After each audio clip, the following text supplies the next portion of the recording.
World News in 5. Right now. News and developments making headlines around the world in 5 minutes. World News in 5. Here on Radyo Pilipinas World Service. Good day to all of our listeners here on Radyo Pilipinas World Service. This is World News in 5 and I am your host, Steph Vicente.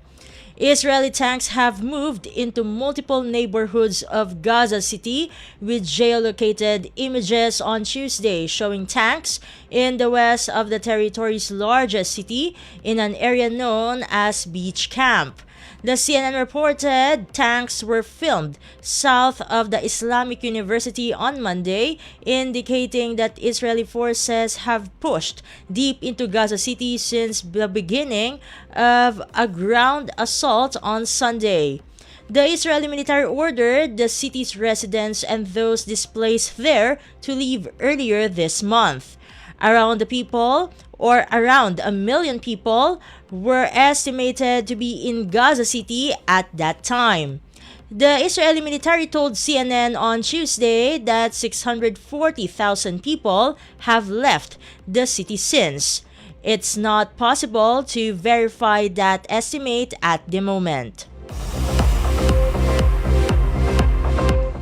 In other news stories, United States President Donald Trump said on Tuesday that Ukraine could win back all of its territory and even more from Russia.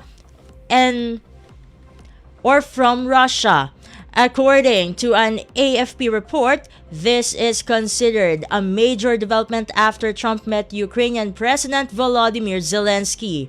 Trump's statement came shortly after he also called for NATO countries to shoot down any Russian jets that violate their airspace.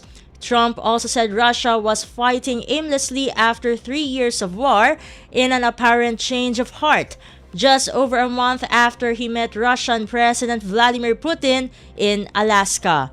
The U.S. president has previously shown lukewarm support for Zelensky, with whom he had a huge televised Oval Office bust-up in February, during which he told the Ukrainian leader that he does not have the cards to win. And finally, backlash has been swift as other parts of the world woke up to United States President Donald Trump's comments, blaming, without solid evidence, acetaminophen and certain vaccines for autism in children. The CNN reported that British Health Secretary Wes Streeting said in a televised interview on Tuesday that people should not pay any attention whatsoever to what Trump says about medicine. It comes after Trump announced last Monday the U.S. Food and Drug Administration will notify doctors that the use of Tylenol, the brand name for acetaminophen, known in most countries as paracetamol, during pregnancy that can be associated with a very increased risk of autism. Despite decades of evidence that it is safe, Trump suggested that women limit Tylenol use during pregnancy. It is noted that the medicine regulatory agencies of the European Union and the United Kingdom also quickly issued statements on Tuesday confirming that taking paracetamol during pregnancy remains safe. And that concludes today's edition of World News in 5. For Radyo Pilipinas World Service, this has been Steph Vicente. Good day and stay safe, everyone.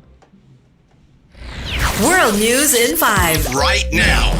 News and developments making headlines around the world in 5 minutes. World News in 5. Here on Radyo Pilipinas World Service.